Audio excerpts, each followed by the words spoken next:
Hi! Papakita ko sa inyo paano gumawa ng liquid dishwashing soap. Madali lang po ito. Hi! Ngayon naman, tuturuan ko kayo paano gumawa ng liquid dishwashing soap. Bali, ito siya, isang kit na siya, so madali na siyang gawin. Kasi mga nakatakal-takal na yung mga ingredients niya, okay?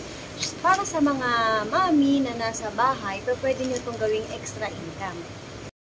Magpupuno tayo sa isang drum ng 15 liters ng tubig at ito ang S-less gel. Ito ang isa sa nagpapabula sa ating sabon. Ito naman ang ginagamit kong panghalo. Pinutol na tubo lang po ito. Hahaluin mo maigi yan. Dapat tunaw na tunaw yan bago mo ilagay yung mga susunod mong ingredients. O, ito pa yung ating mga ibang ingredients. Mga naka-repack na yan para madali nang ilagay. Ang sunod na ilalagay natin ay ang pampakulay. Color green yan kasi ang scent natin ay kalamansi. Sunod ay ang EDTA. Ang EDTA ang nagtatanggal ng mga heavy metal sa tubig. Ang sunod ay ang antibacterial. Ang sunod na ilalagay natin ay ang asin. Oo, asin po yan. Isa po yang nagpapalapot sa ating sabon. Hahaluin mo ng maigi yan para siguradong tunaw ang asin. At ang sunod ay ang calamansi scent.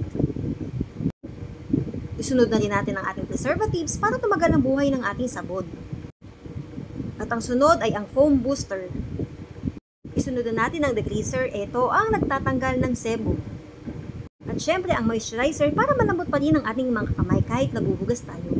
Sunod ay ang detergent builder. At ang pinakahuli ay ang foamer. Hahaluin natin ito maigi na hanggang 5 minuto. At syempre tatakpan natin ito pero dapat may konti kang awang para nakakasingaw siya. At aantayin natin ang 24 hours. Itong mga bote, ako na po ang nagdikit ng mga sticker niyan. Ayan, at pwede na natin siyang isalin.